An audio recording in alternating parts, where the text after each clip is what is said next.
90 เมกะเฮิรตซ์จังหวัดเชียงใหม่ครับสถานีวิทยุเพื่อการศึกษาพระพุทธศาสนาและวัฒนธรรมฮะออกอากาศเป็นประจำนะครับตั้งแต่วันจันทร์จนถึงวันศุกร์นี่คือเดอะเฮียนครับคุณผู้ฟังครับก็เป็นอีกหนึ่งรายการนะฮะที่หนึ่งเดียวของจังหวัดเชียงใหม่เห็นไหมแล้วครองแชมป์มาตลอดฮะ คอนเทนต์มันแข็งแรงมากนะฮะมันเหมือนกับคือเราไม่ได้สอนให้เมาเนาะอันนี้บอกไว้ก่อนนะครับแต่ว่าเราสอนในเรื่องของหลักของงานพระพุทธศาสนาหลักของ31ภพภูมิซึ่งมันเป็นเรื่องที่อยู่ในกระบวนการของงานพระพุทธศาสนาเพราะฉะนั้นรายการของเราเป็นจัดอยู่ในกลุ่มของธรรมะบันเทิงนะฮะอย่าฟังแล้วไปคิดมากไปอะไรมากมายฮะเราฟังเป็นนิยายก่อนนอนก็จะมีผมเป็นเพื่อนนะฮะทุกปัญหามีคำตอบนะฮะอันไหนตอบไม่ได้ก็จะตอบอันไหนตอบได้ก็จะตอบ เดี๋ยววันนี้ยังคงมีเรื่องราวเดี๋ยวเกริ่นไว้ก่อนนะฮะเพราะว่าหลายคนก็คงจะเบื่อเรื่องชอนแล้วใช่ไหมฮะมีอีกหนึ่งฮะมาช่องส่องผีวันนี้โดนแล้วฮะก็เดี๋ยวก็จะมาพูดคุยกันในเรื่องของช่องส่องผีทำไมผมถึงต้องกล้าที่จะพูดออกมาเพราะมันเป็นข่าวแล้วมันเป็นข่าวในเรื่องของการเปิดรับบริจาคนะฮะแล้วก็มันมีอะไรอีกหลายๆอย่างที่มาเกี่ยวกับในเรื่องของช่องส่องผีเดี๋ยววันนี้ก็จะมีนะทุกประเด็นนะก็เอามาอ่านกันนะให้ฟังกันนะครับในเรื่องราวข่าวคราวก่อนที่ข่าวเนี้ยมันจะไปออนแอร์ช่องใหญ่วันพรุ่งนี้เนาะเอาละก็เดี๋ยวขอชี้แจงแถลงไขเดี๋ยวขออนุญาตทักก่อนนะฮะเพราะว่าวันเมื่อวานผมพูดผิดใช่ไหมขออภัยฮะขออภัย ผมพูดผิดไปเพราะว่าวันอาสาฬหบูชาจริงๆวันอาทิตย์นี้เอาจริงนะผมไม่ได้ดูปฏิทินแล้วก็หันไปมันเป็นของเดือนที่แล้วอะแล้วมันไม่ได้บอกครับตอนนี้ฉีกแล้วว่าตายโหงนะฮะไปบอกน้องๆเขาคืออย่างนี้เดี๋ยววันครั้งสุดท้ายแห่งปีนะครับพิธีอโหสิกรรมเนี่ยเป็นครั้งสุดท้ายแห่งปีที่จะเกิดขึ้นวันอาทิตย์นี้ที่ธรรมสถานมหาวิทยาลัยเชียงใหม่ฮะคุณผู้ฟังรออีกทีปีหน้าหมดแล้วนะหมดเลยฮะเพราะว่ามันไม่ใช่ทำกันง่ายๆมันต้องอาศัยกำลังวันนิมนต์หลวงพี่นุกด้วยหลวงพี่นุกฟังอยู่วันพรุ่งนี้นะฮะเดี๋ยวพี่ละอกับหลวงพี่นุกนะจะมาชี้แจงแถลงไขนะฮะว่าพิธีอโหสิกรรมเนี่ยเราจะจัดยังไงนะฮะแล้วก็หลวงพี่นุกเนี่ยท่านต้องสวดอะไรบ้างนะฮะเดี๋ยววันพรุ่งนี้ท่านจัดแล้วก็ท่านจะบอกเลยนะว่าท่านจะมาได้สักกี่โมงเพราะว่าผมบอกก่อนน้องหลายคนถามเข้ามาว่าพี่ไม่เห็นพี่เหมือนกับประชาสัมพันธ์เลยในเรื่องของพิธีอโหสิกรรมผมว่ามันอยู่ตัวแล้วเนาะนะฮะกับพิธีอโหสิกรรมไม่ใช่ไม่จัดนะหมายถึงคำว่าอยู่ตัวหมายถึงว่าน้องๆหลายคนก็จะรู้กันเองว่าอ๋อวันสำคัญทางพระพุทธศาสนาไม่ว่าจะเป็นอาสาฬหะมาฆะวิสาขะ3วันเนี้ยนะฮะธรรมสถานไม่เคยพลาดฮะในเรื่องของการจัดพิธีโอสิกรรมเพราะฉะนั้นเนี่ยผมก็อาจจะละเลยไปบ้างแต่น้องๆเขาก็จะเตือนนะเอาง่ายๆถ้าพูดภาษาชาวบ้านโคตรน่ารัก คือผมเองก็แค่เป็นเขาเรียกว่าเฟืองเล็กๆที่ขับเคลื่อนแต่ส่วนใหญ่แล้วก็จะให้พระท่านเป็นผู้ที่เรียกว่าช่วยเมตตาในเรื่องของการทำพิธีโอสิกรรมมันต้องอาศัยกำลังพระเหลืองนะคุณไม่ใช่อยู่อยากจะทำก็ทำนะฮะไม่ใช่ผู้วิเศษนะฮะเนี่ยเพราะเป็นผู้วิเศษไงมันถึงได้เดือดร้อนกันขนาดนี้คือประมาณว่าผู้วิเศษได้แต่ไม่อวดอ้างวิเศษทำไมองค์พระสัมมาสัมพุทธเจ้าจึงห้ามพระภิกษุสงฆ์อวดวิเศษนี่ไงนี่ฮะที่เป็นข่าวกันไงพอเป็นข่าวปุ๊บเรียบร้อยนั่นแหละฮะเพราะฉะนั้นคำว่าอวดอ้างผู้วิเศษจึงจัดอยู่ในพระธรรมวินัยพระสงฆ์รูปใดที่อวดอ้างคุณวิเศษที่ไม่มีอยู่ในตัวตนปราชิกทันทีฮะแล้วจะรู้ได้ไงปราชิกท่านไม่รู้หรอกครับคุณไม่รู้หรอกฮะแต่ตัวท่านเองจะรู้นะฮะว่าเฮ้ยเราไม่มีหรอกแต่อยากพูดอยากได้โยมพูดง่ายเลยคืออยากได้โยมคืออยากได้โยมมาอยู่ในอานัตเป็นกอบเป็นกรรมอย่างเงี้ยฮะนั่นแหละเพราะฉะนั้นก็อย่างหลวงพี่นุกที่จะทำพิธีให้เนี่ยหลวงพี่นุกนี่ท่านมีวิชานะทำเป็นเล่นไปนะฮะเห็นท่านอย่างเงี้ยท่านไม่ง้อโยมนะฮะใครก็รู้เดี๋ยววันพรุ่งนี้เวลาจัดลองฟังลีลาท่านนะฮะแต่พอมาหาจริงๆเนี่ยท่านไม่ค่อยง้อโยมแต่ท่านเมตตานิดนึงยอมให้ท่านด่านิดนึงแล้วเดี๋ยวท่านว่ามาดวงชะตา คนมีวิชามักจะไม่อะไรมากมายนะฮะอันนี้บอกไว้ก่อนนะฮะก็ถือว่าหลวงพี่นุ๊กเป็นคนเมตตาสูงนะลองดูนะฮะ พรุ่งนี้นะฮะ104.5 เมกะเฮิรตซ์เจอกับท่านแน่นอนนะฮะแล้วก็เดี๋ยวขอรวบลัดเลยแล้วกันว่าพิธีอโหสิกรรมเนี่ยจะมีวันที่5นะครับซึ่งเป็นวันอาทิตย์ที่จะถึงนี้วันอาทิตย์นี้อีกไม่กี่วันแล้วนะฮะสิ่งที่คุณสามารถจะเตรียมมาได้ก็คือดอกไม้ธูปเทียนที่สำคัญเนี่ยแน่นอนที่สุดปกติเราจะให้มีการอาบน้ำมนต์เพราะว่าน้ำมนต์ที่เราเอามาเนี่ยเป็นน้ำมนต์เรียกว่าตั้งแต่สมัยต้นกรุงรัตนโกสินทร์ซึ่งทำมา2 ปีแล้วถูกไหมปีนี้เนื่องจากว่ามีโควิดก็จะบอกท่านว่าเอาเป็นแจกใช่ไหมฮะให้คนที่เอามาแล้วอยากได้น้ำมนต์เอาขวดมาแล้วคุณก็ไปตวงไว้การเอาตวงไปกลับบ้านไปเนี่ยคุณไปเติมน้ำเองนะฮะมันก็จะต่อยอดเป็นน้ำมนต์ได้เหมือนเดิมนะฮะเพราะฉะนั้นเนี่ยเขาเรียกว่าเอาหัวเชื้อไปแล้วก็ไปทำนะฮะแล้วก็อาบนะฮะเขาเรียกว่าชำระร่างกายก่อนที่จะเข้าพรรษาเพราะว่าอาสาฬหบูชาเสร็จปุ๊บเนี่ยฮะก็จะเป็นเข้าพรรษาซึ่งผมต้องบอกก่อนว่าวันอาทิตย์ที่จะถึงเนี่ยพระอันที่1นะฮะซึ่งเป็นวันพระใหญ่พระภิกษุทั้งหมดทั้งมวลเนี่ยท่านจะลงปาติโมกข์กันปาติโมกข์ก่อนนะหลังจากปาติโมกข์เสร็จปุ๊บท่านก็จะเลยปรวนาเข้าพรรษาซึ่งพิธีนี้จะยาวหน่อยมันจำเป็นฮะทำไมจึงต้องจำเป็นเพราะว่าการชำระปาติโมกข์ก็คือการเขาเรียกการชำระศีลของพระน้องๆหลายคนอาจจะไม่รู้แต่ว่าน้องๆผู้ชายรู้แต่น้องๆผู้หญิงอาจจะไม่รู้นะฮะว่าอย่างพระเนี่ยที่เดินอยู่ๆแบบเฮ้ยคนนู้นคนนี้เขาเดินแล้วท่านเผลอไปมองนะฮะแล้วใจแบบนินทาเล็กน้อยทำไมโยมถึงพูดจารุนแรงอะไรเงี้ยฮะมันก็จะติดอยู่ในใจท่านอันนี้เขาเรียกอาบัติ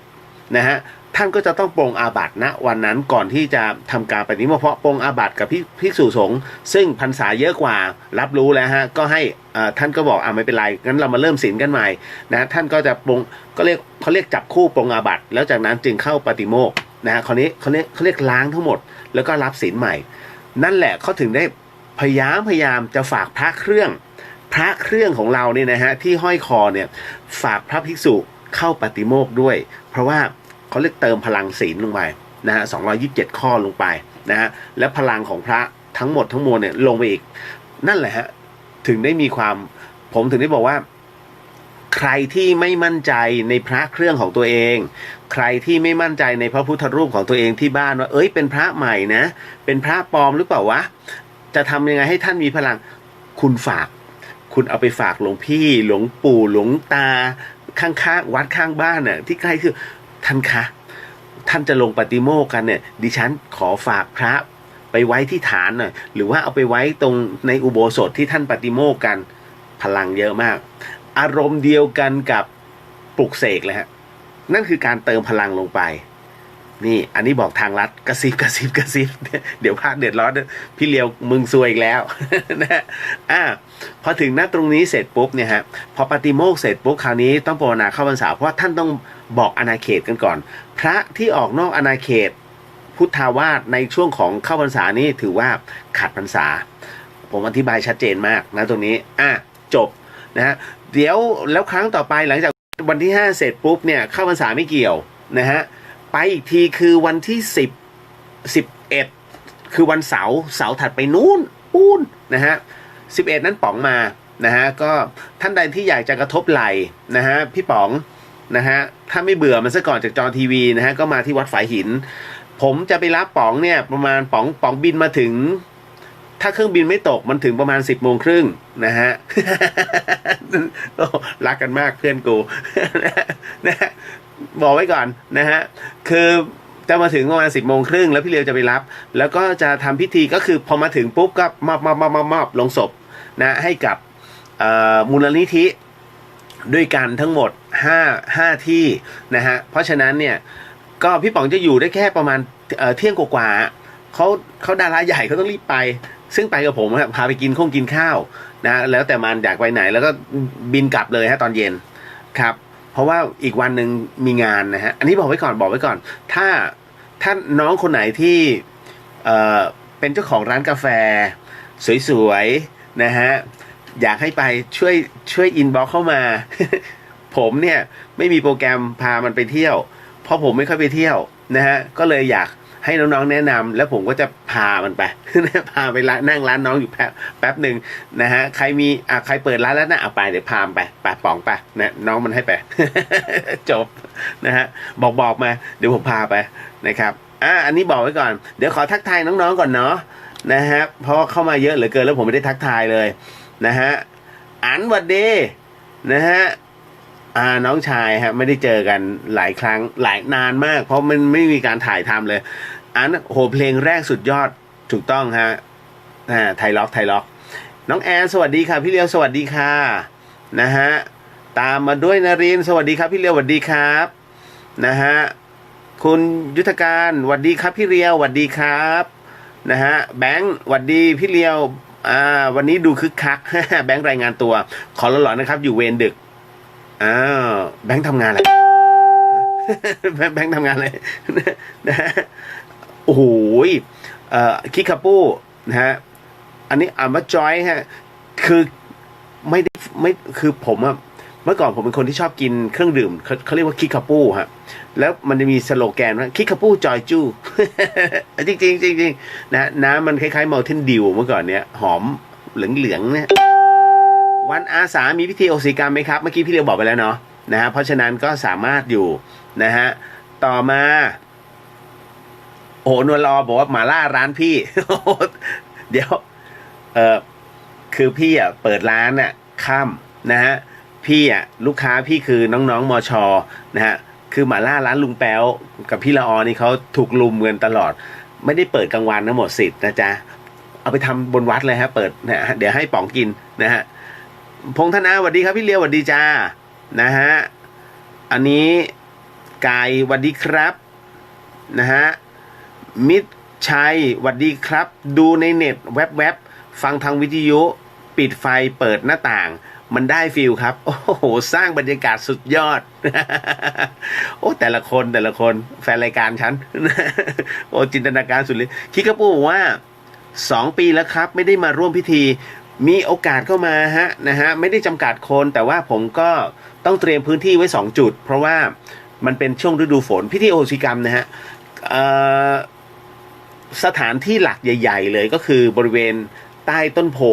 นะฮะของธรรมสถานแต่ถ้าเห็นว่ามีฝนตกปุ๊บนะฮะเราขึ้นอาคารกันนะฮะซึ่งอาคารเนี่ยรองรับได้ก็ไม่เยอะแต่ก็ไม่น้อยฮะนะฮะก็ยังได้อยู่นะฮะคุณรันนะฮะรันบอกสวัสดีครับพี่เลียวสวัสดีครับนะฮะจัดไปแมงบินเข้าตาเซ็งเป็ด นะฮะนะบางคนไม่รู้ทำไมคนชอบพูดกันเซ็งเป็ดนะฮะก็เล่าให้ฟังดีไหมก็ผมเคยเล่าไปนานแล้วล่ะคือเวลาไปไหนพวกหมู่สัตว์เนี่ยฮะมันจะมีพวกเสือเป็ดไก่ยีราฟอะไรต่างๆนานาเนี่ยเขาชวนกันไปเที่ยวนะฮะเขาก็บอกกันบอกจะไปเที่ยวกับมึงว่างกันว่าไปเที่ยวกันทุกคนบอกไปหมดไปได้หมดนะฮะเอาไปก็ไปนะฮะพอถามเป็ดแล้วมึงจะไปได้ป่ะเป็ดมันบอกก็กลับ คือมันบอกว่ากลับโอ้เซ็งไอ้คนนี้เขาเรียกเซ็งเป็ดนะเขาไปไหนมึงไม่ไปมึงจะกลับท่าเดียวกลับนะสั้นๆนะเป็นนิทานที่จบภายใน15 วินาทีฮะมาเข้าสู่เรื่องราวเมื่อกี้ที่พี่เดียวบอกนะฮะว่าบางคนก็เบื่อเรื่องชอนไปแล้วนะฮะก็ไม่รู้ว่าเขาจะแถลงยังไงมันก็เรื่องของเขานะฮะแต่ที่เรารู้เพราะว่าเราก็ช่วยไฟป่าอยู่แล้วนะฮะแล้วก็ดับด้วยขายังเจ็บไม่หายเลยเจ็บเรื้อรังเนี่ยเซ็งนะฮะเดี๋ยวนะมันมีเรื่องระเดี๋ยวใช่ป่ะวะไม่ผมไม่ได้พิมพ์หน้าเลยมันแล้วมันไปทับกันเอางี้ไปสู่เรื่องของช่อง2 ผีเลยดีกว่านะฮะเพราะหลายคนก็อยากจะติดตามนะฮะคืออย่างนี้มันมีเรื่องราวนะฮะเขาแฉรายการผีบิดเบือนประวัติศาสตร์นะฮะบัญชีธนาคารต่างๆก็ชื่อนายเชษฐวุฒิวัชรคุณหรือว่าบวยนะฮะดารานักแสดงที่เป็นหนึ่งในพิธีกรรายการช่อง2 ผีนั้นเป็นบัญชีที่ถูกระบุว่าใช้สำหรับเปิดรับบริจาคเพื่อร่วมทำบุญในหลายรูปแบบด้วยกันฮะทีมงานของรายการช่อง2 ผีนั้นมักจะอัปเดตยอดเงินบริจาคผ่าน เพจ Facebook ส่วนตัวต่ออย่างต่อเนื่องเช่นบัญชีทำบุญกฐินสามัคคีวัดแก้วฟ้ามียอดการบริจาคร่วมรวมกว่า2 ล้านบาทการตั้งบัญชีผ่านชื่อบุคคลที่ถูกตั้งคำถามว่าเข้าข่ายคล้ายกับกรณีของนายชรบุรณหิรันไลฟ์โค้ชชื่อดังที่กำลังถูกตรวจสอบเรื่องการเปิดรับบริจาคหรือไม่เนื่องจากกรณีนี้ใช้บัญชีบุคคลเช่นเดียวกันนะคนในโลกออนไลน์นั้นก็ตั้งคำถามว่าการบริจาคเงินนี้นะฮะจะทำให้เจ้าของบัญชีนำไปลดหย่อนภาษีหรือว่าทำประโยชน์อื่นๆด้วยหรือเปล่านะฮะรวมถึงก่อนหน้านี้เคยมีทีมพิธีกรรายการเนี่ยเขาเคยชี้แจงว่ากำลังจดจัดตั้งเป็นมูลนิธิช่อง2 ผีฮะแต่ในระหว่างนี้แม้จะใช้ชื่อเขาเรียกว่าแม้จะใช้บัญชีธนาคารของบ๊วยนะฮะแต่ก็ต้องแจกแจงรายละเอียดให้ชัดเจนส่วนที่มาของภาพใบอนุโมทนาบัตรที่มีชื่อของในบ๊วยนั้นก็เกิดขึ้นเพราะต้องการให้มีรายละเอียดการใช้เงินที่ชัดเจนนอกจากนี้เนี่ยปมเงินบริจาคยังพบว่ารายการช่อง2 ผีนั้นถูกวิจารณ์เรื่องเนื้อหาประวัติศาสตร์เพราะรูปแบบรายการนั้นจะมีพิธีกร3 คนนะหลัก3 คนคือ1ในบ๊วยก็คือ2นายสราวุธนะฮะก็วรพัฒน์ทีวีโชติหรือว่าเจมซึ่งเป็นนักกฎหมายนะฮะแล้วก็นางสาวสุรประภาคำขจรหรือว่าเรนนี่ผู้ที่ถูกระบุว่ามองเห็นสิ่งลี้ลับเดินทางไปตามสถานที่ต่างๆพร้อมแขกรับเชิญมักมีการพูดถึงชาติภพนะฮะที่แล้วของแขกรับเชิญที่มักจะผูกโยงกับประวัติศาสตร์แต่ก็มีการตั้งข้อสังเกตว่าประวัติศาสตร์ที่นางสาวสุรประภานั้นนะหรือว่าเรนนี่เนี่ยนะฮะซึ่งในนามอาจารย์เรนนี่นะฮะบอกว่ามักไม่ตรงกับข้อเท็จจริงเลยเช่นเทปรายการที่ไปถ่ายที่ค่ายบรรณาจารย์นั้นมีแขกรับเชิญคือร้อยตำรวจเอก4 ทิศอ่ำถนอมหรือว่าผู้กองเบนซ์นะไลฟ์โค้ชชื่อดังนะซึ่งอาจารย์เรนนี่ก็ทักว่าอดีตชาติของผู้กองเบนซ์นั้นเป็นลูกชายของนายจันหนวดเขี้ยวนะฮะพร้อมเล่าประวัติด้วยว่าสมัยนั้นเนี่ยนายจันหนวดเขี้ยวนั้นสั่งลูกชายให้ไปหาพระเจ้าตากนะที่เมืองจันทบุรีขณะที่ข้อมูลของนายวราจันมณีเนี่ยเลขาธิการชมรมคนรักศิลปวัฒนธรรมซึ่งศึกษาประวัติศาสตร์ไทยเนี่ยบอกว่าไอ้ค่ายบางละจันเนี่ยนะฮะมันแตกก่อนที่พระเจ้าตากนั้นจะฝ่าวงล้อมของพม่าไปที่เมืองจันทร์ซะด้วยซ้ำนะฮะขณะที่ข้อมูลจากนายวราจันมณีเนี่ยเลขาธิการชมรมคนรักศิลปวัฒนธรรมเนี่ยซึ่งศึกษาประวัติศาสตร์ไทยก็บอกว่าณตรงนี้นี่เองเนี่ยเขาบอกว่าจากนี้ยังพบอีกหลายเหตุการณ์นะฮะที่ถูกมองว่าบิดเบือนประวัติศาสตร์เช่นกรณีของการสร้างวัดกุดีดาวในจังหวัดอยุธยานะที่เรนนี่เขาบอกว่าวัดนี้สร้างในสมัยพระเจ้าเอกทัตพร้อมกับบอกว่าสาเหตุที่เจดีย์ของวัดนี้หักเพราะชาวพม่าในสมัยนั้นยิงปืนใหญ่ใส่แต่นายวราบอกว่าตามข้อมูลเนี่ยวัดกุดีดาวนั้นนะฮะสร้างขึ้นในสมัยสมเด็จพระนารายมหาราชนะฮะส่วนเจดีย์ที่หักนั้นพบว่าเพิ่งหักเมื่อ100 ปีก่อนหน้านี้นะฮะไม่ได้ถูกยิงด้วยปืนใหญ่นะหรือว่ากรณีของขุนแผนที่คุณวราบอกว่าขุนแผนนั้นเป็นตัวละครที่สร้างขึ้นจากจินตนาการและอาจารย์เรนนี่พูดในรายการว่าขุนแผนเป็นญาติของขุนวรวงศาธิราชนะฮะหรือว่าและขุนแผนนั้นเป็นคนพาขุนวรวงศาธิราชเข้าวังเนี่ยจนไปพบกับแม่อยู่หัวศรีสุดาจันทร์คือมันผูกมั่ว นะส่วนเรื่องของเจ้าเมืองฉะเชิงเทราหรือว่าพญาวิเศษฤชัยนะฮะอาจารย์เรนนี่ก็อ้างว่าพญาช้างก็คือพญาวิเศษฤชัยเนี่ยเจ้าเมืองฉะเชิงเทรานั้นถูกอ้างยี่แทงเสียชีวิตที่หน้าวัดแห่งหนึ่งนะฮะแต่นายวราบอกว่าตามประวัติศาสตร์ที่ศึกษามาเนี่ยพญาช้างนั้นป่วยและเสียชีวิตรวมถึงสมัยนั้นเนี่ยที่ฉะเชิงเทรานั้นไม่มีอ้างยี่นะฮะคืออ้างยี่เนี่ยมันมาแบบกึ่งในช่วงของรัตนโกสินทร์แล้วนะจ๊ะนอกจากนี้ชื่อของภรรยาของพญาช้างเนี่ยก็ไม่ตรงกันเพราะอาจารย์เรนนี่บอกว่า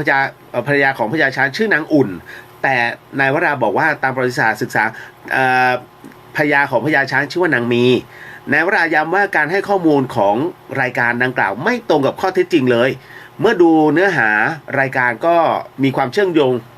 กับการทำธุรกิจการสะเดาะเคราะห์การดูดวงการรับบริจาคจึงอยากให้หน่วยงานนั้นไปตรวจสอบนิดนึงอีกหนึ่งประเด็นนั้นที่ถูกตั้งข้อสังเกตก็คือรายการช่อง2 ผีนั้นเวลาลงพื้นที่ไปยังจุดต่างๆก็จะมีการเก็บภาพวิดีโอพื้นที่ควบคู่ไปด้วย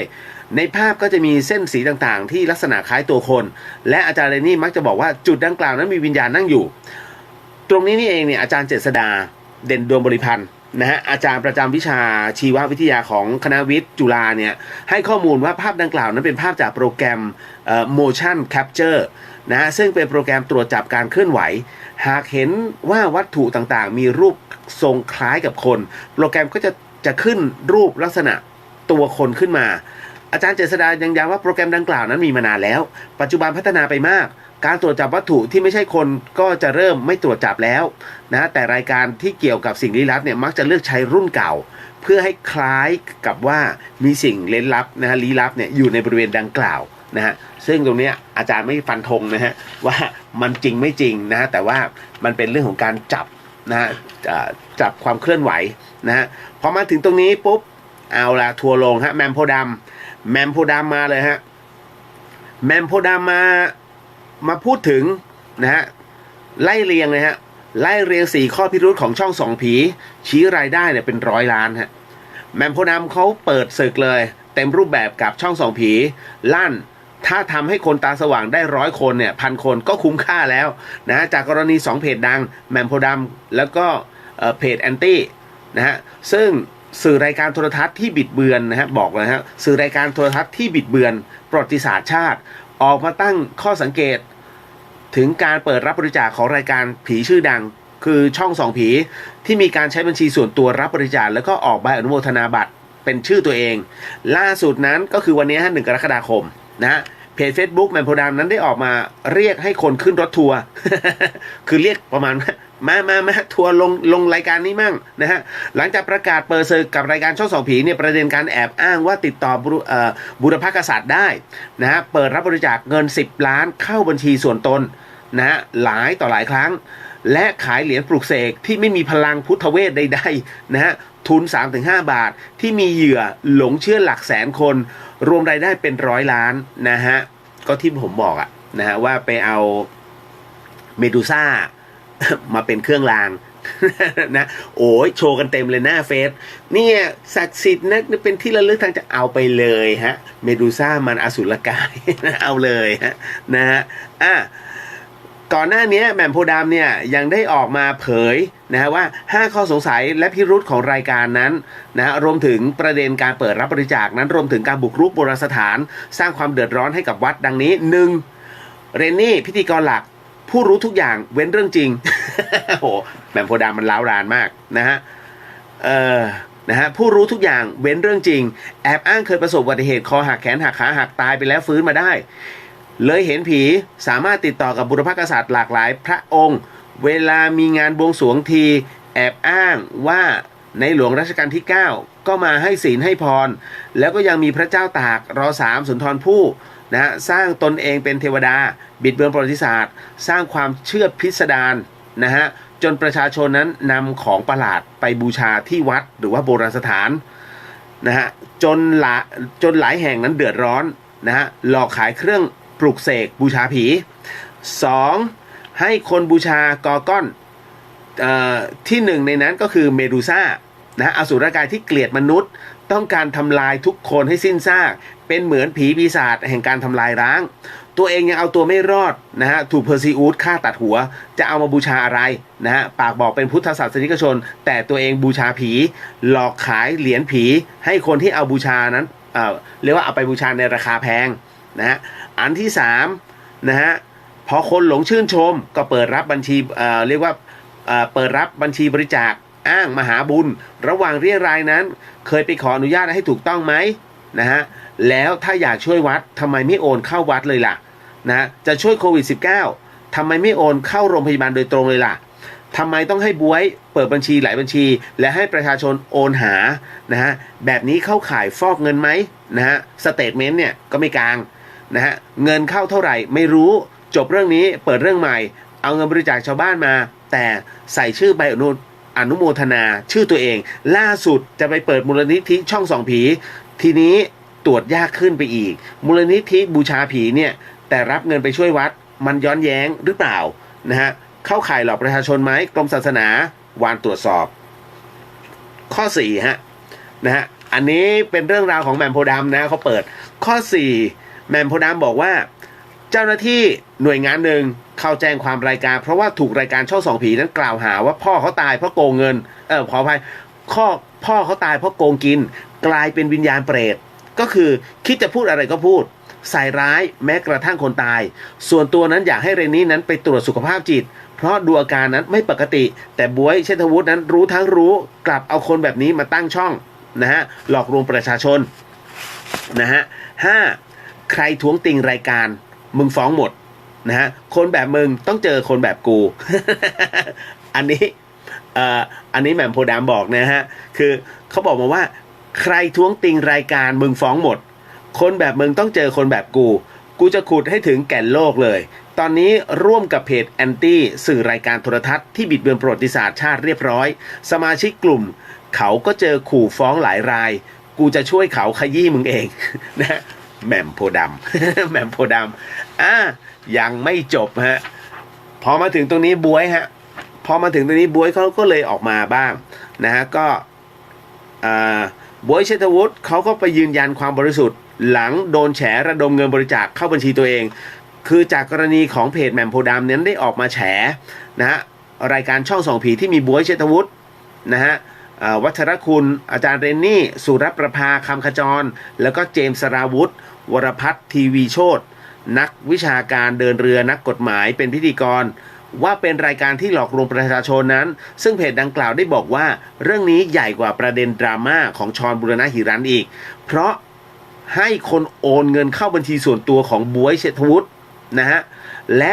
ให้ทางวัดนั้นออกใบอนุโมทนาบัตรเป็นชื่อตัวเองและแหม่มโพธิ์ดำนั้นยังบอกอีกว่ารายการช่องส่องผีได้ระดมเงินไปบริจาคแต่ไม่เปิดเผยรายละเอียดของบัญชีถ้าอยากช่วยวัดทำไมไม่โอนเข้าวัดไปเลยช่วยโควิด -19 ทำไมไม่โอนเข้าโรงพยาบาลโดยตรงทำไมต้องโอนให้บ๊วยอีกทั้งยังเอาเงินบริจาคของชาวบ้านนั้นมาแต่ก็ใส่ชื่อใบอนุโมทนานั้นเป็นชื่อตัวเองพร้อมถามกลับอีกว่าแบบนี้เข้าข่ายฟอกเงินหรือเปล่าล่าสุดนั้นบันเทิงไทยรัฐออนไลน์เนี่ยเขาก็บอกว่าได้ติดต่อไปยังบ๊วย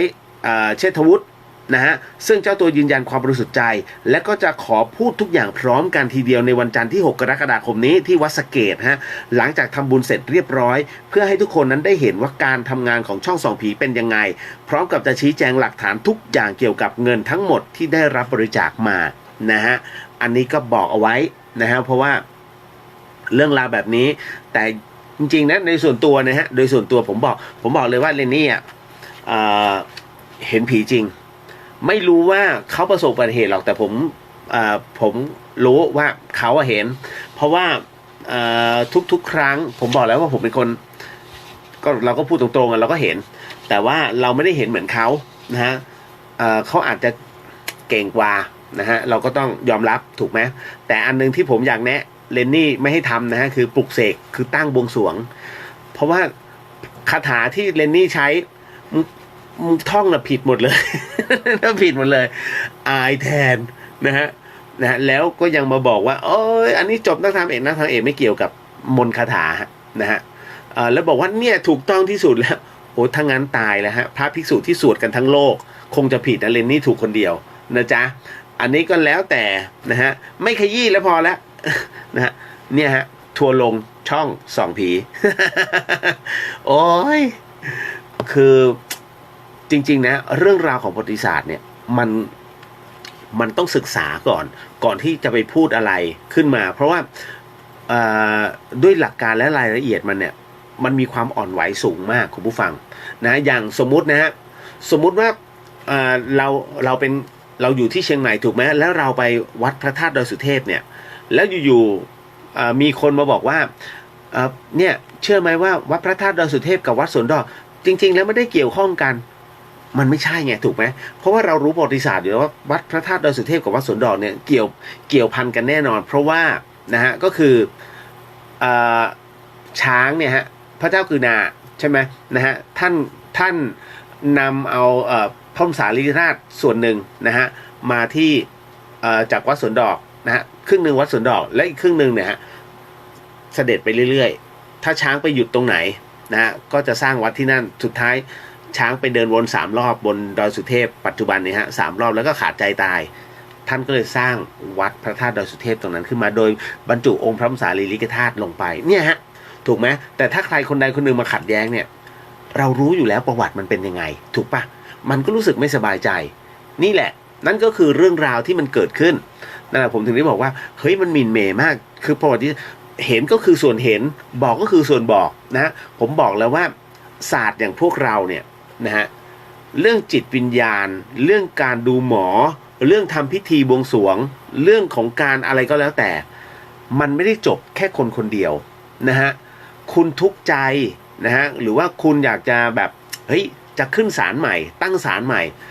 อยู่ๆเนี่ยคุณไปขอหมอดูหมอดูช่วยมาตั้งศาลให้หน่อยจากหมอดูนั้นไปเป็นหมอพราหมณ์ไม่ใช่เขาเรียกศาสตร์มันใกล้เคียงกันก็เหมือนกับหมอคุณป่วยคุณไปหาหมอทุกหมอได้ไหมกระดูกหักเนี่ยคุณไปหาหมอคาร์ดิโอเนี่ยซึ่งเป็นโรคหัวใจไม่ได้คุณก็ต้องไปหาออโทนะออโทปิดิกถูกปะนะฮะเป็นหมอกระดูกเพราะฉะนั้นมันไม่เหมือนกันแต่ขึ้นชื่อเหมือนกันก็คือขึ้นชื่อว่าหมอแต่พื้นฐานท่านเรียนมาเหมือนกันนะฮะอันนี้เข้าใจก่อนเพราะฉะนั้นเช่นกันฮะศาสตร์แบบนี้เลนนี่เองนะฮะเลนนี่กับผมเนี่ยจริงๆแทบไม่ต่างกันนะฮะผมตั้งพิธีบวงสรวงได้ไม่ได้นะจะไปตั้งแบบสุ่มสี่สุ่มห้าไม่ได้ของเขาตัวเตหะนะฮะเพราะฉะนั้นเนี่ยอย่าได้แบบโอ้โหไปทำตัวแบบเป็นทุกอย่างอย่างผมเนี่ยถ้าน้องเขาจะพี่ช่วยดูตรงนี้หน่อยว่าถ้าตั้งตรงเนี้ยมุมเนี้ยดีไหมพี่ตรงเนี้ยถ้าหนูจะสร้างตรงเนี้ยดีไหมผมดูให้ได้ผมก็จะบอกน้องเลยพี่ดูพอได้นะพี่ไม่ได้เก่งนะฮะเราก็จะไปแล้วก็ดูให้แต่ถ้าตรงเนี้ยมึงรีบตั้งเลยมึงรีบตั้งศาลด่วนเลยเพราะตรงเนี้ยเพราะว่าเราเห็นไงว่ามันมีบางอย่างเนี่ยเขายืนรออยู่แล้วเราก็จะบอกตั้งเลยมึงตั้งตรงนี้เลยนะฮะนั่นแหละคือมีหน้าที่แต่ผมไม่ได้มีมาเอากล้วยของหวานมาเดี๋ยวกูทำพิธีให้ไม่นะผมไม่ใช่ทางนั้นนะครับเป็นทางบุญเป็นทางบุญนะฮะอย่างเนี้ยผมถึงได้บอกว่ามันไม่ได้จบในคนคนเดียวนะผมที่ไอเหรียญกอก้อมเนี่ยฮะที่ผมบอกไปทำพิธีเอาจริงนะปลุกยังไงก็ไม่เข้าผมต้องบอกว่าพุทธคุณหรือว่าสิ่งศักดิ์สิทธิ์อะไรก็ตามเนี่ยฮะไม่ใช่อยู่ๆแล้วอยากจะปลุกเลยก็ปลุกนะไม่ได้ถ้าเอาอีเป๋อไปเข้าพิธีปาฏิโมกข์รู้จักอีเป๋อป่ะฮะที่มันเป็นเสพสังวาสเป็นรูปเสพสังวาสนะฮะและเอาง่ายๆคือเป็นอวัยวะโดขึ้นมานะเอาไปเข้าพิธีมันก็ไม่ใช่นะครับเพราะฉะนั้นเนี่ยถึงได้บอกว่าพุทธคุณเข้าในสิ่งที่ต้องเข้านะฮะพลังเนี่ยมันเกิดขึ้นตรงนั้นไม่ใช่อยู่ๆอยากจะปั้นอะไรกูอยากปั้นอะไรกูปั้นเลยไม่ใช่ฮะนะฮะอันนี้บอกไว้ก่อนเพราะหลายคนเข้าใจผิดแล้วก็คิดว่ามันจะเหมือนกันหมดนะฮะไม่เหมือนเลยนะจ๊ะนะเพราะฉะนั้นเนี่ยผมก็จะเห็นว่าหลายคนเอาหมอดูเอาหมอตัวเลขไปปลุกเสกนะฮะไม่ใช่นะฮะต่อให้ทำพิธีมึงใหญ่โตแค่ไหนมีชื่อมันก็ไม่ใช่นะฮะเพราะพิธีปลุกเสกขออภัยพิธีบวงสรวงเนี่ยเป็นพิธีพราหมณ์นะฮะถามว่ามึงเรียนพราหมณ์มาเหรอพราหมณ์เขาจะมีคัมภีร์พระเวทนะฮะและพระเวทต่างๆเนี่ยมันลึกซึ้งมากนะฮะไม่ใช่อยู่อยากจะทำก็ทำนะเป่าแต่สางปูดแล้วมาตีคล้องผมเห็นนะปึ้งผมก็เลยอยากจะถามพราหมณ์หรือเปล่าพราหมณ์แท้หรือเปล่าจริงๆเขาต้องใช้พราหมณ์แท้นะฮะเพราะฉะนั้นจะเห็นในพระราชพิธีเนี่ยฮะอันนี้ต้องบอกเลยฮะอย่างพิธีหลวงเนี่ยท่านต้องใช้พราหมณ์แท้ๆซึ่งจริงแล้วพราหมณ์เนี่ยมีลูกศิษย์ลูกหาเยอะมากก็จะกระจายอยู่ทั่วประเทศนะฮะเชียงใหม่ก็มีนะผมก็เคยเจอนะฮะท่านพราหมณ์นะแต่ละที่ต้องมีเหมือนกันนะแล้วท่านก็บอกว่าก็เบื่อเหมือนกันนะพวกแอบอ้างพราหมณ์ทั้งหลายนะฮะใส่ชุดขาวออปชั่นเยอะแยะจริงๆไม่มีอะไรเลยนะฮะแต่อยากให้คนนับถือเขาเรียกพวกจิตอ่อนๆที่ต้องการให้คนมานับถือแค่นั้นเลยเรื่องของเรื่องมันจะมีออปชันนะคุณดูไว้เถอะนะฮะของจริงเขาจะไม่ใส่ออปชันมากมายยกเว้นงานพิธีเนี่ยเขาแต่งมาทีเดียวไอ้นี่แต่งทุกที่นะฮะเดินไปแบบโรคจิตนะจ๊ะมาขจรศิลป์ว่าพระหลวงปู่ทวดพิมพ์พระรอดหลังกอก้อนผมเช่ามาด้วยครับจะบูชาได้ไหมครับเนี่ย จัดไปแล้วแต่ฮะแล้วแต่ขจรศิลป์สวัสดีครับพี่เลียวสวัสดีฮะสวัสดีครับพี่กรณ์นะฮะสงขลาฝนตกไหม นะฮะโอ้หลายๆท่านวันนี้นะฮะชุมนุมจอมยุทธนะครับก็ ฝากหน่อยฝากหน่อยคือศรัทธาได้นะฮะเชื่อมั่นได้แต่อย่าหลงลงไปนะเพราะว่าคือบางครั้งเนี่ยฮะคุณจะเป็นเหยื่อของพวกนี้ได้ง่ายๆนะฮะพี่สมจิตสวัสดีเจ้าติดตามอยู่เจ้าขอบพระคุณครับพี่แชร์ไปด้วย แชร์ไปด้วยนะฮะคืออย่างนี้ฮะหลายๆเรื่องราวผมจะเตือนน้องๆเสมออย่างพิธีโอศีกรรมเนี่ยเฮ้ยจริงๆเนี่ยเราก็มานั่งนึกเฮ้ยน่าลองเปิดรับบริจาคไหม จริงๆมันไม่ใช่มันผิดหลักพุทธศาสนาคุณต้องจำไว้อย่างหนึ่งครับว่าพระพุทธศาสนาเป็นศาสนาที่ทดลองให้เข้ามาเพื่อฝึกนะครับไม่มีการเก็บตังค์ไม่มีการเก็บตังค์ต้องมานั่งตรงนี้เสียถ้าเมื่อไหร่ก็ตามที่มีการเก็บตังค์ในของปลอมคุณจะสังเกตไหมเมื่อก่อนเนี่ยมันมีอันหนึ่งเลยนะที่จะเห็นป้ายติดเลยจะมีพิธีการทำแท้งหล่อพระเพื่อนั้นตามที่ต่างๆมันจะมีคนกลุ่มหนึ่งซึ่งเป็นคนกลุ่มที่ช่อโฉนมากนะฮะเป็นคนที่หลอกเงินชาวบ้านแล้วเอาไปทำตรงนี้ฮะแล้วก็หัวกับวัดเอาเงินส่วนหนึ่งให้วัดคือตัวเองได้เป็นเงินหลายแสนแต่ถวายวัด 5,000 อย่างเงี้ยซึ่งทุเรศป่ะและหายไปแล้วเขาจะไปกระจายตามที่ต่างๆฮะมันจะเป็นอันนี้เขาเรียกว่าหากินเขาเรียกคนบาปที่หากินกับความศรัทธาของคนเนี่ยแล้วมันมีอันเนี้ยให้ดูครับคุณจำไว้อย่างถ้าเจอป้ายพวกนี้นะนี่คือคนที่ไปร่วมเนี่ยนะฮะเขาเรียกคนที่ไม่ขาดการพิจารณาผมคงไปไม่ว่าอะไรไปมากกว่านี้เพราะว่าของจริงเขาจะไม่มาเปิดแบบนี้แล้วให้ทำนี้และถ้ามันทำแท้งแล้วมันหายกันง่ายๆนะฮะป่านนี้นะครับ มันก็คงจะแบบดาราดาดไปหมดแล้วนะฮะมันไม่ต้องมานั่งรับกรรมกันหรอกนะครับแต่ละคนมานั่งทุกข์ฮะทำไปแต่ละที่กรรมมันก็คือกรรมนะฮะกรรมมันคือการกระทำที่คุณผิดพลาดพลั้งไปแต่ว่ามันทำไปแล้วไงและอย่างที่ผมบอกเมื่อฆ่าไปแล้วทำแท้งไงเมื่อคุณฆ่าเด็กในท้องไปแล้วคุณไปทำสังฆทาน1 กระป๋องเนี่ยมันพอเหรอฮะมันไม่พอไงผมก็ยกตัวอย่างเนี่ยอย่างเหมือนคุณป้าคนหนึ่งที่กระโดดถีบถูกคิวรถตู้กระโดดถีบหน้านะที่สุราษฎร์เนี่ยผมเห็นเฮ้ยลงเอยด้วยการจับมือกันเฮ้ยนี่การทำงานของตำรวจฮะมันถีบแบบไม่มีชิ้นดีคือถีบปุ๊บแล้วนั่งนิ่งๆเลยเหมือนไม่มีอะไรเกิดขึ้นเอามาหีดมากนะผู้ชายคนนี้นะฮะเนี่ยแล้วผมเฮ้ยยอมกันแค่นี้เหรอเสียเงินค่า5,000เป็นอันเฮ้ยคนเนี้ยนะฮะดูแล้วแววตาเอามาหิดมากนะฮะเพราะฉะนั้นเนี่ยเป็นผมนะคือมันต้องมีอะไรทักอย่างเนี่ยหมายถึงว่าอย่างเช่นมันต้องขังเพราะว่าไปฝึกจิตใจเพราะว่าใจจะดูดิแล้วทุกคนนะมันกลายเป็นว่าคิวนะไม่มีคนมีน้ำใจเลยฮะผู้ชายเท่านั้นแล้วเดินหนีพอเห็นคุณป้าคนที่ถูกถีบไปเนี่ยเดินหนีผมถึงได้บอกว่าเฮ้ยถ้าสมมุติคุณป้าคนนี้สมองกระทบกระเทือนแล้วต้องเข้าผ่าตัดไปขอชดใช้ 5,000 จับมือขอโหสิยอมไหมไม่ยอมนะฮะเสียเงินไปเท่าไหร่ค่าผ่าหัวแต่ถ้าบอกว่าอย่างที่ผมบอกผมมีที่ดินอยู่100 ไร่ผมยกให้หมดเลย100 ไร่กับเงินอีก1 ล้านเอาป่ะวัดดูแล้วคุ้มโอเคเห็นไหมมันก็คือความดีที่คุณต้องกระทำให้กับเด็กที่คุณฆ่าไปนั่นแหละทำจนกว่าเขาได้บุญมากโขพอที่จะพอแล้วแกล้งพ่อแกล้งแม่พอแล้วไปปล่อยนั่นแหละนี่คือสิ่งที่ผมกำลังบอกอยู่มันต้องทำความดีเข้าไปนะฮะพิธีอโหสิกรรมนั้นเองเนี่ยฮะอย่างที่บอกก็คือเป็นอีกหนึ่งของการขอขมานะในสิ่งที่คุณเคยผิดพลาดพลั้งไปแล้วไม่สามารถจะขอขมาเขาได้อย่างเช่นเพื่อนคุณหรือว่าคู่รักคู่แค้นที่เคยต่อยกันแล้วปรากฏว่าขู่อาฆาตกันเลยชาตินี้มึงอย่ากับกูอย่ามาเผาผีกันนะฮะแล้วสุดท้ายจริงๆฮะวันหนึ่งที่คุณไปปฏิบัติธรรมแล้วคุณก็ฟังธรรมะจากหลวงพ่อหลวงปู่หลวงตาทั้งหลายบอกการอาฆาตนั้นมันไม่ดีนะมันไปข้ามภพข้ามชาติแต่พอคุณจะไปขออภัยปุ๊บมันตายแล้วการตายแล้วกับคำขู่อาฆาตพยาบาทมีผลต่อเนื่องซึ่งกันและกันนะฮะ มีผลต่อเนื่องกับภพชาติทันที